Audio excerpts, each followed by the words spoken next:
चलिए फ्रेंड्स, आज लाए हैं मैट्रिक्स एनसीईआरटी से पढ़ाएंगे आपको। चैप्टर है आपका तीसरा, क्लास 12th का। पढ़ाने से पहले अगर आप मेरे चैनल पर नए हैं और आप मुझसे पढ़ना चाहते हैं तो मेरे चैनल को कर लीजिए सब्सक्राइब, क्योंकि मैं आपको टोटल एनसीईआरटी पढ़ाने वाला हूँ। तो चलिए मैट्रिक्स पहले आपको समझा देता हूँ होता क्या है, क्या इसकी एक तरीके से डेफिनेशन बनने वाली है, उसके बाद हम चलेंगे आगे।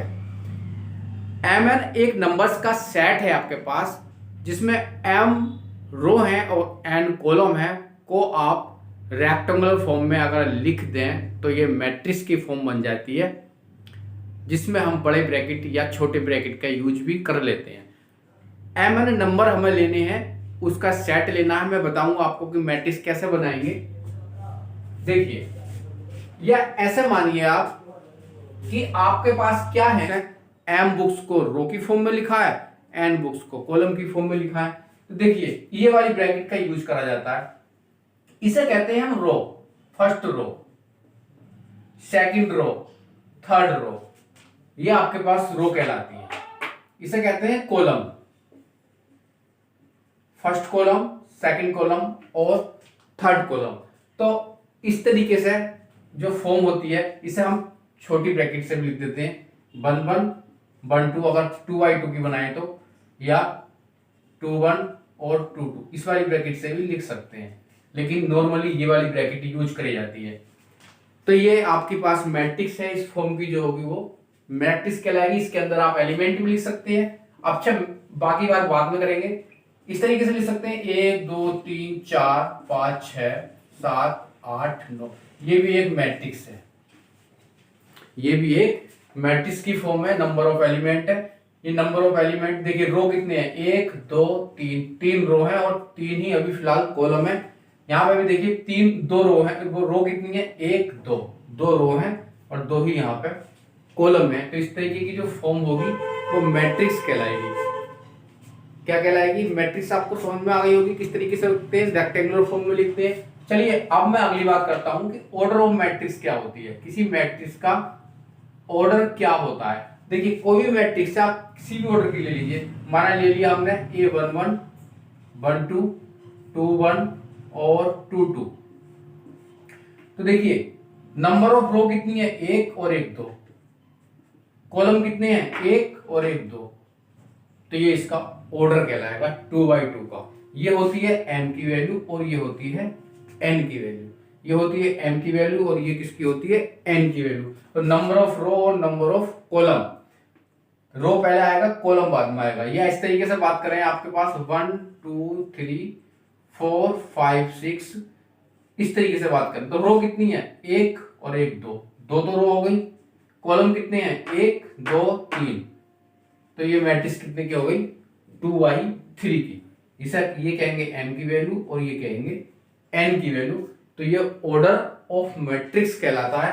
ये ऑर्डर है 2 by 2 का, ये ऑर्डर है 2 by 3 का। अगर मैं इसी तरीके से और ले लूं, कोई भी और मैट्रिक्स ले लूं, ये 1 1 1 2 1 3 2 1 2 2 2 3 3 1 3 2 या 3 3। तो नंबर ऑफ रो कितने हैं, 1 2 3, नंबर ऑफ रो है 3। नंबर ऑफ कॉलम कितने हैं, वो भी 1 2 3 है। तो ये जो है ऑर्डर कहलाता है। कितने बाई कितने की हो गई, ये 3 by 3 की हो गई। ये इसका ऑर्डर है। ये m की वैल्यू होगी, ये n की वैल्यू होगी। रो को पहले लिखते हैं, कॉलम को बाद में लिखते हैं। तो ये इसका ऑर्डर कहलाता है मैट्रिक्स का। तो मैट्रिक्स भी समझ में आ गया होगा, मैट्रिक्स का ऑर्डर भी समझ में आ गया होगा। अगर नोटेशन ऑफ मैट्रिक्स की बात करें कि नोटेशन ऑफ मैट्रिक्स कैसे लिखेंगे, तो मैं बता देता हूँ। पहले एक एग्जांपल ले लेता हूँ, A11 1 2 2 1 और 2 2। तो इसे हम कैसे लिखेंगे, A बराबर, नोटेशन कैसे करेंगे, AIJ, इस तरीके से लिख सकते हैं। AIJ इस तरीके से लिख सकते हैं। यहाँ पे I की वैल्यू कितनी है, 1 2, और J की वैल्यू भी कितनी है, 1 और 2। देखिए, ये I की वैल्यू 1 लिखेंगे, यहाँ आ जाएगा और ये आ जाएगा। और I की वैल्यू देखिए 2 लिखेंगे तो ये 2 2 यहाँ आ जाएंगे। इसी प्रकार यहाँ पे J की वैल्यू है 1 2 और 1 2। तो इस तरीके से इसे नोटेशन में भी लिख देते हैं। और ये कितने बाई कितने की है, 2 by 2 की है। अगर आपके समझ में नहीं आया तो और देख लेते हैं, एक और ले लेते हैं कोई एग्जाम्पल। A बराबर 1 1 1 2 1 3 2 1 2 2 और 2 3। रो कितने हैं इसके? 2 रो हैं। कॉलम कितने? 1 2 3, 3 कॉलम है। तो हम इसे कैसे लिख सकते हैं नोटेशन में? ए बराबर ए आई जे, इस तरीके से लिख सकते हैं। कितने बाई कितने की है?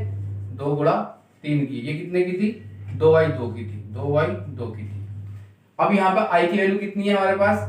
देखिए आई की वैल्यू यहाँ पर कितनी है हमारे पास? 1 और 2 है। आई की वैल्यू कितनी है? 1 और 2 है। और जे की वैल्यू कितनी है अगर यहाँ पर लिखना चाहे तो जे की वैल्यू हो जाएगी आपके पास कितनी है? देखिए 1 2 3, 1 2 3। तो इस तरीके से इसे नोटेशन में भी लिख सकते हैं मैट्रिक्स को, इस तरीके से शॉर्ट रूप में कितने बाई कितने की आप ऐसे लिख सकते हैं। ए बराबर ए आई जे या ए बराबर ए आई जे, यहाँ पे जो है जो इसका ऑर्डर है वो लिख दीजिए। इस प्रकार इसे शॉर्ट रूप में आप लिख सकते हैं। टाइप्स ऑफ मैट्रिक्स की अगर बात करेंगे तो कॉलम मैट्रिक्स क्या होती है, रो मैट्रिक्स क्या होती है, मैं अभी बता देता हूँ। कॉलम मैट्रिक्स वो होती है जिसमें एलिमेंट ओनली कॉलम की फॉर्म में लिखे हुए हों। रो मैट्रिक्स क्या होती है जिसमें एलिमेंट ओनली रो की फॉर्म में लिखे हों। तो अगर रो मैट्रिक्स की बात करेंगे तो ए बी सी, ये रो मैट्रिक्स है। और कॉलम की बात करेंगे तो कितना होगा? ए बी सी, ये कॉलम मैट्रिक्स है। इसलिए रो मैट्रिक्स ओनली रो की फॉर्म में एलिमेंट लिखे हुए हैं, कॉलम मैट्रिक्स ये कॉलम की फॉर्म में एलिमेंट लिखे हुए हैं। अगर इसकी बात करें कितने बाई कितने की है तो देखिए रो कितने हैं? 1 2 3, कॉलम कितना? 1 3 बाई 1 हो जाएगा। स्क्वायर मैट्रिक्स की अगर बात करें, स्क्वायर मैट्रिक्स क्या होती है? स्क्वायर मैट्रिक्स वो होती है इसमें नंबर ऑफ रो और नंबर ऑफ कॉलम इक्वल हो। Number of row number of column equal हो, अर्थात एम और एन इक्वल हो, मतलब एम गुणा एम हो या एन गुणा एन हो, तो वो आपकी स्क्वायर मैट्रिक्स होती है। जैसे कि आपके पास ये ले लीजिए ए बी सी डी, कितने बाई कितने की है? 2 बाई 2 की। इससे 2 स्क्वायर मैट्रिक्स। और अगर आपके पास एक मैट्रिक्स और ले लीजिए, चलो बी और ले लो, A B C D E F G H I, ये भी क्या है? 3 बाई 3 की है। तो this is also called a square matrix. 3 by 3, 2 by 2, 4 by 4, ये सारी क्या हो कहलाती है? स्क्वायर मैट्रिक्स कहलाती है, जिसमें number of row number of column equal equal होने चाहिए। अगर आप डायगोनल मैट्रिक्स की बात करेंगे तो डायगोनल मैट्रिक्स ही होती है ए, सिर्फ डायगोनल में एलिमेंट होने चाहिए।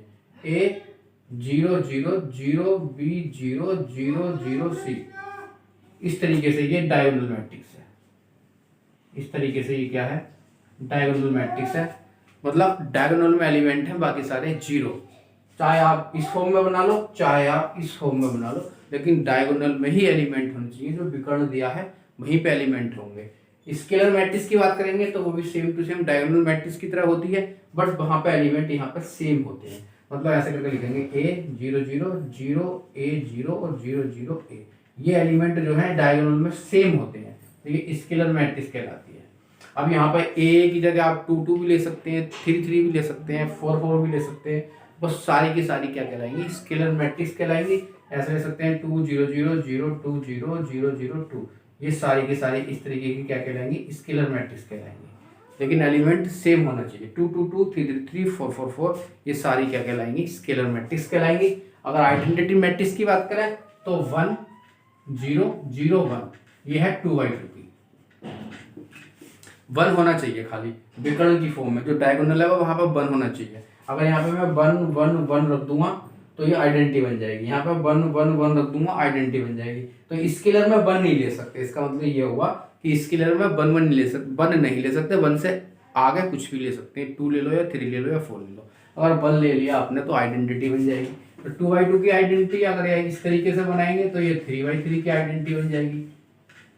तो ये आइडेंटिटी मैट्रिक्स होती है। सिंपल सी बात है। जीरो मैट्रिक्स को तो कोई दिक्कत ही नहीं है, सब एलिमेंट कितने होने चाहिए? 0 0 0 0, चाहे वह 2 बाई 2 का हो, चाहे वह 3 बाई 3 की हो, चाहे वह 4 बाई 4 की हो, वो सब क्या कहलाती है? आपकी हमारी कहलाती है जीरो मैट्रिक्स। अगर इक्वलिटी ऑफ मैट्रिक्स की बात करेंगे तो कैसे करेंगे कि ए बराबर कितना है? ए आई जे एक मैट्रिक्स है और बी बराबर कितना है? बी आई जे दूसरी मैट्रिक्स है, तो इक्वल मैट्रिक्स कहलाएंगी।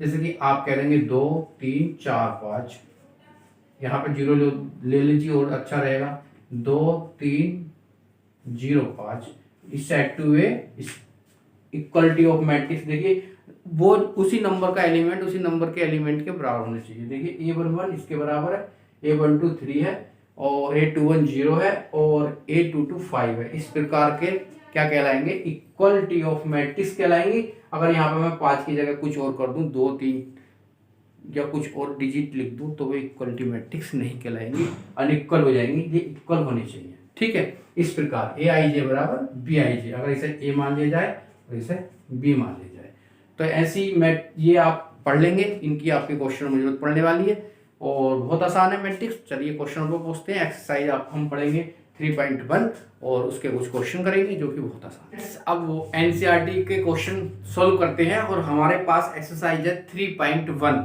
का। हम पहला क्वेश्चन पढ़ लेते हैं। क्या है पहला क्वेश्चन? है कि हमारे पास ये एक मैट्रिक्स दे रखी है और इस मैट्रिक्स में हमें सबसे पहले करना क्या है, द ऑर्डर ऑफ मैट्रिक्स। इस मैट्रिक्स का ऑर्डर फाइंड करना है, कितने बाई कितने की। तो हम चेक कर लेते हैं इसका ऑर्डर क्या है। आप बताइए इसका ऑर्डर कितना होगा। देखिए रो 1 2 3, रो 3 हो गई आपके पास, कॉलम 1 2 3 4। तो इसका ऑर्डर कितना हुआ, रो इंटू कॉलम की फॉर्म में लिखते हैं, उसका ऑर्डर पता चल जाता है। तो इसका ऑर्डर हुआ हमारे पास 3 into 4, row by column. Order पता चल गया। और इस क्वेश्चन में आगे क्या पूछा है, द नंबर ऑफ एलिमेंट्स। इसके नंबर ऑफ एलिमेंट पूछे, तो नंबर ऑफ एलिमेंट कैसे निकालेंगे। नंबर ऑफ एलिमेंट निकालने के लिए कुछ नहीं करेंगे, ऑर्डर की मल्टीप्लाई 3 इंटू 4 कितना हुआ 12। जो ऑर्डर है उसकी मल्टीप्लाई कर देंगे, नंबर ऑफ एलिमेंट निकल जाएंगे 12। देखिए गिन लीजिए 1 2 3 4 5 6 7 8 9 10 11 12। नंबर ऑफ एलिमेंट भी निकल गए। इसके बाद क्या कहा कि राइट द एलिमेंट ऑफ।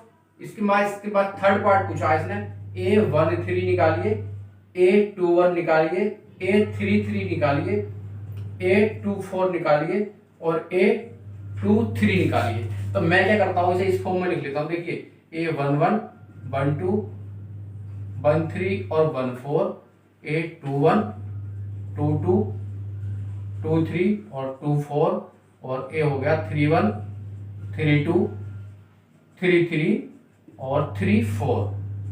तो इसने पूछा A13 है आपके पास ये वाला एलिमेंट, तो A13 कितना है आपके पास 19 आया। इसने पूछा है आपके पास A21 है हमारे पास ये वाला एलिमेंट, तो A21 कितना है हमारे पास 35 आया।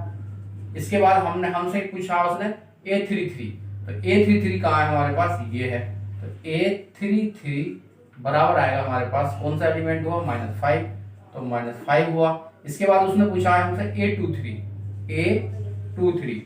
हमारे पास कौन सा एलिमेंट है, ये वाला एलिमेंट है। तो कितना हुआ हमारे पास 21 22 23, कितना हुआ 5/2।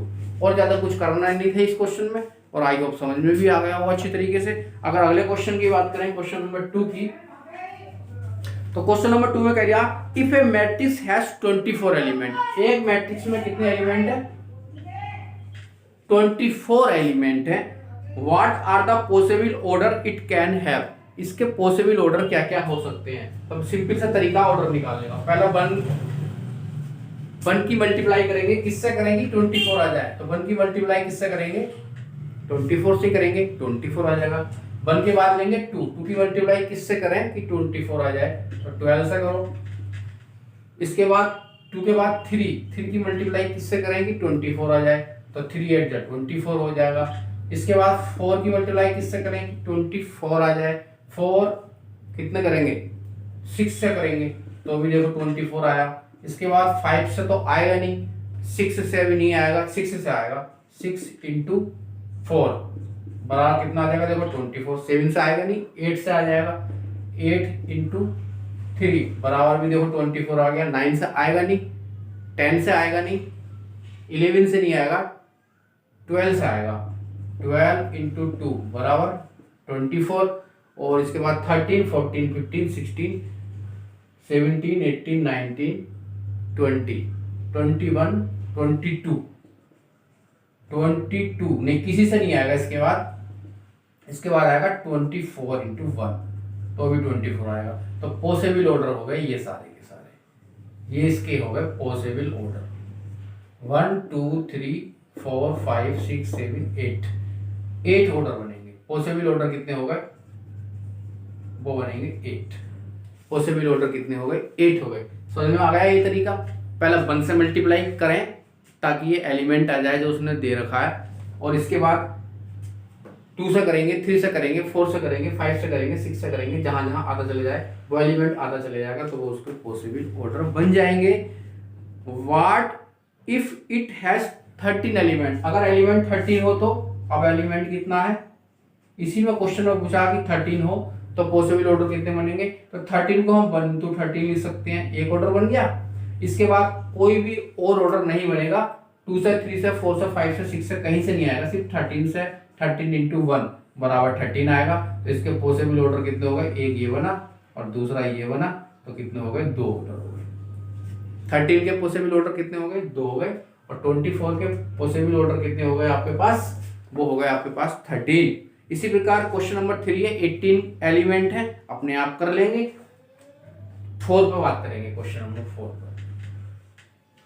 क्वेश्चन नंबर 4 क्या कह रहा है, कंस्ट्रक्ट ए 2x2 मैट्रिक्स, एक 2x2 की मैट्रिक्स बना के दिखानी है, और ए बराबर ऐसे करके लिख रखा है, ए आई जे ऐसे करके लिखिए तो ज्यादा अच्छा रहेगा। 2 into 2 की एक मैट्रिक्स बना के दिखाइए, और उसके लिए 3 पार्ट है क्वेश्चन में, फर्स्ट, सेकंड, थर्ड। सिर्फ मैं एक पार्ट करूंगा आपको, बाकी पार्ट आप खुद कर लेंगे, कोई भी दिक्कत नहीं है। पहला पार्ट है आपके पास ए आई जे बराबर दे रखा है आई प्लस जे का स्क्वायर अपॉन 2। ये आपके पास एक तरीके से फॉर्मूला बता सकते हैं, दे रखा है, मेथड दे रखा है, इसका यूज करना है और एक मैट्रिक्स बनानी है 2x2 की। कितने की बनानी है, 2x2 की। 2x2 की मैट्रिक्स हम पहले लिख लें, होती क्या है, वो होती है A11, 12, 21 और 22, ये इस तरीके से बनानी है। तो मुझे क्या क्या चाहिए, देखिए मुझे 2x2 की मैट्रिक्स बनाने के लिए i की वैल्यू कितनी हो जाएगी, 2, और j की भी वैल्यू हो जाएगी, सॉरी i की वैल्यू कितनी हो जाएगी, 1,2, और j की वैल्यू हो जाएगी 1,2, और कितने की बनानी है, 2x2 की। तो रखते चले जाइए यहाँ, मुझे A11 चाहिए, A12 चाहिए, A21 चाहिए, A22 चाहिए, और मुझे 3x3 की बनानी है तो 11, 12, 13, 21, 22, 23, 31, 32, 33 चाहिए। उसी के अकॉर्डिंग सारी वैल्यू निकाल लेते हैं। तो मुझे A11 चाहिए, A11 का मतलब वो i की जगह भी 1 लिखूंगा और j की जगह भी 1 लिखूंगा। तो यहाँ लिख दो 1 और प्लस 1, उसका स्क्वायर करूंगा, 1 और 1 कितना हुआ, 2, 2 का स्क्वायर होता है 4, 4 को डिवाइड करूंगा, 2 2 जा 4। इसके बाद मुझे चाहिए A12 का मतलब हो गया i की जगह 1 और j की जगह 2, रखो यहाँ पर i की जगह 1 और j की जगह 2 का स्क्वायर अपॉन 2, 2 और 1 3, 3 का स्क्वायर करा 9 अपॉन 2। इसके बाद मुझे चाहिए A21 i की जगह 2, j की जगह 1, i की जगह 2, j की जगह 1 का स्क्वायर अपॉन 2, 2 और 1 3 का स्क्वायर 9 अपॉन 2। इसके बाद मुझे चाहिए A22 i की जगह 2 और j की जगह भी 2, तो 2 और 2 का स्क्वायर अपॉन 2, 2 2 4 का स्क्वायर 16 अपॉन 2 बराबर आया 8। तो मेरे पास जो मैट्रिक्स निकल कर आई है, A11 आया, A12 आया 9 अपॉन 2, A21 भी 9 अपॉन 2 और A22 आया 8। इस तरीके से आप 2x2 की मैट्रिक्स निकाल सकते हैं। इससे आप कितने बाई कितने की भी निकाल सकते हैं, चाहे 3x3 की भी निकाल लीजिए। एलिमेंट तो फाइंड करने हैं आपको, वो एलिमेंट फाइंड करके यहाँ रख देंगे। समझ में आ गया होगा। इसके कई सारे पार्ट्स हैं और इसके सेकंड पार्ट भी है और थर्ड पार्ट भी है, आप खुद कर लेंगे। क्वेश्चन नंबर 5 कराएंगे अब आपको। ऐसा कहिए, एक 3x4 की एक मैट्रिक्स बनानी है और उसके लिए कंडीशन भी दे रखी है हमारे पास, Aij बराबर दे रखा है माइनस के 3i प्लस j का मोड और अपॉन में 2, माइनस 3i प्लस j का मोड अपॉन 2। कितने बाई कितने की बनानी है, 3x4 की। ये m की वैल्यू है और ये n की वैल्यू है। तो आप पहले ऐसा करिए, एक बना लीजिए, A11 12 13 21 22 23 31 32 और 33। ये हो गया, कितने हो गया, 3। A11 12 13 14 और ये हो जाएगा आपके पास 24 और ये हो जाएगा 34। नंबर ऑफ रो कितनी है, 1 2 3 तो 3 हो जाएगा। नंबर ऑफ कॉलम कितने हैं 1 2 3 4, तो 3/4 की हमें बनानी है। तो सारे एलिमेंट फाइंड कर लो, इसमें कुछ रखा थोड़ी ना है।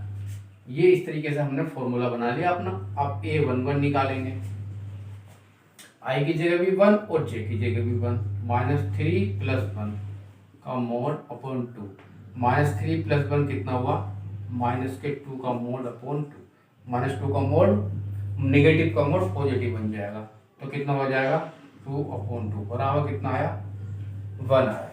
इसके बाद A12 निकालेंगे, कितना निकालेंगे A12, I की जगह भी 1 है और J की जगह कितना रखेंगे 2 रखेंगे अपॉन 2, -3 + 2 कितना आया -1/2, और -1 का मोड लेंगे तो 1/2 आ जाएगा।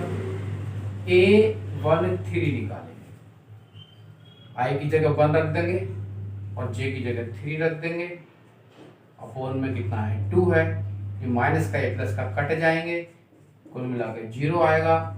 A14 निकालेंगे, A14 निकालेंगे, तो A14 निकालेंगे तो I की जगह 1 और J की जगह 4/2 हो जाएगा। 4 में से 3 चले जाएंगे, कितना सब्ट्रैक्ट कर देंगे, कितना बचेगा 1/2, इस तरीके से निकालते चले जाएंगे। A21 निकालेंगे, A21 निकालेंगे और A22 निकालेंगे, A23 निकालेंगे, A24 निकालेंगे, इसके बाद निकालेंगे कितना 31 32 33 34, तो A21 कैसे निकालेंगे, I की जगह 2 -6, 2 3 जा 6 और 1 लिख देंगे J की जगह, अपॉन मोड लगा देंगे, अपॉन में 2, -6 में बन जाएगा -5/2, कुल मिला के आया 5/2। इसी प्रकार सारी वैल्यू आप निकाल सकते हैं। इसके बाद हम सारी निकाल लेंगे, इसके बाद निकालेंगे हम A31 A32 A33 A34 कर सकते हैं, एक मैट्रिक्स निकाल सकते हैं 3/4 की। सारी वैल्यू यहाँ पुट कर देंगे। A11 11 12 13 14 21 22 23 24 31 32 33 और 34। ये आपके पास एक जो उसने मैट्रिक्स पूछी थी 3/4 की, वो हमने निकाल ली और इस तरीके से हम कोई भी निकाल सकते हैं और आपको समझ में भी अच्छी तरीके से आ गया होगा। अब आगे चलते हैं, क्वेश्चन नंबर 6 में क्या कह रहा है। क्वेश्चन नंबर 6 में क्या कह रहा है, find the value of X Y Z. X Y Z की वैल्यू फाइंड करनी है, तो हमारे पास पहला पार्ट क्या है इसका 4 3x5 4 3x5 बराबर है वाई जेड और 1 और 5। कंपेयरिंग और बोथ साइड कर लेंगे, दोनों पक्षों में कंपेयरिंग करेंगे तो y कितने मिलने वाला है, y बराबर 4 आ जाएगा। और अगर x की बात करेंगे तो x बराबर कितना आ जाएगा 1 आ जाएगा, और z की बात करेंगे तो z बराबर 3 आ जाएगा। यही हमारा आंसर है। और इसी तरीके से कोई सा भी पार्ट आप कर सकते हैं जो आपकी इच्छा हो। अगर आप करें सेकंड पार्ट भी कर लीजिए। सेकंड पार्ट में क्या है x प्लस वाई और 2 है और 5 प्लस जेड है और एक्स वाई है और बराबर में है आपके पास 6 2 5 8। तो इसे भी आप ऐसे कर सकते हैं, कंपेयरिंग करेंगे उसी नंबर के एलिमेंट से कंपेयरिंग करेंगे तो x प्लस वाई बराबर हो जाएगा 6। और इसके बाद अगर आप बात करें यहाँ पर एक्स वाई बराबर कितना है 8 है और 5 प्लस जेड बराबर कितना है 5 प्लस जेड बराबर है आपका 5 से 5 कट जाएगा, जेड तो 0 आ जाएगा। अब हमारे पास x प्लस वाई बराबर कितना है 6 है और हमारे पास एक्स वाई बराबर 8 है। तो हम इसे सॉल्व कैसे करेंगे, y बराबर कितना हो जाएगा 8/x लिख सकते हैं। तो यहाँ पर जाएगा x प्लस वाई की वैल्यू 8/x बराबर 6 लिख लो, और एलसीएम ले लो x स्क्वायर प्लस के 8, ये x इधर चला जाएगा 6x हो जाएगा, x स्क्वायर माइनस के 6x प्लस 8 बराबर 0, फैक्टर कर लो इसके, x स्क्वायर 4x और माइनस के 2x प्लस के 8 बराबर 0, और फैक्टर करेंगे x माइनस 4 और x माइनस 4, तो x माइनस 2 और x माइनस 4 बराबर 0 मिलेगा, तो x की वैल्यू 2 आ जाएगी और x की वैल्यू 4 है। अच्छा हमारे पास y कितना है 8/x है। ओके, x की वैल्यू 2 ले लो, इफ x बराबर 2 तो y बराबर हो जाएगा 8/2 मतलब 4, और इफ x बराबर ले लो 4 तो y बराबर हो जाएगा 8/4 मतलब 2। तो हमारे पास x की वैल्यू 2i, y की आई 4, x की वैल्यू आई 4, तो y की आई 2, और z तो हमारे पास 0 ही है। ये आंसर आए। x और y की वैल्यू दो अलग अलग आई हैं और z की वैल्यू एक ही आई है 0। समझ में आ गया होगा, अच्छा क्वेश्चन था। अब आप इसका थर्ड पार्ट अपने आप कर लेंगे इस क्वेश्चन का। अब हम क्वेश्चन नंबर 7 है हमारे पास, a minus B 2a plus C और 2a माइनस बी और 3c प्लस डी, ये और बराबर है हमारे पास -1 और 5 और 0 और 13। इसे आप खुद कर लेंगे, जो भी वैल्यू फाइंड करनी है। देखिए कंपेयरिंग करेंगे इसकी इसके साथ, तो a माइनस बी बराबर -1 मिलेगा, और इसकी भी इसके साथ कर लेंगे तो 2a माइनस बी बराबर 0 मिलेगा, और इसकी इसके साथ करेंगे तो 2a प्लस सी बराबर 5 मिलेगा, और इसकी इसके साथ करेंगे तो 3c प्लस डी बराबर 13 मिलेगा। अगर इन दो इक्वेशनों को सोल्व कर लूँ, इन दो इक्वेशनों को मैं सोल्व करूँ तो a और b मिल जाएगा मुझे, और a की वैल्यू यहाँ रख दूंगा तो मुझे c मिल जाएगा, और c की वैल्यू यहाँ रख दूंगा तो मुझे d मिल जाएगा। आप सोल्व चाहे कर भी सकते हैं। देखिए 2a और b को ले जाएंगे तो 2a बराबर b हो जाएगा। b की वैल्यू कितनी है 2a, यहाँ रख दो a माइनस 2a बराबर -1। अब a में से 2a जाएगा तो माइनस a बराबर -1, तो a बराबर कितना आया 1। जब a बराबर 1 आया तो यहाँ रखूंगा तो b बराबर कितना आएगा, a बराबर 1 यहाँ रख दो तो b बराबर आ जाएगा 2, और जब a बराबर 1 यहाँ रखूंगा तो 2 प्लस c बराबर 5, तो c बराबर आ जाएगा 5 में से 2 जाएगा 3, और c भी निकल गया तो c यहाँ रखूंगा तो c की वैल्यू कितना है ये 3 3 जा 9 प्लस d बराबर 13, तो d में जो मिल जाएगा कितना 13 में से 9 चला जाएगा तो कितने बचेंगे 4। इस तरीके से आप इसे कर सकते हैं क्वेश्चन को, बहुत आसान क्वेश्चन था।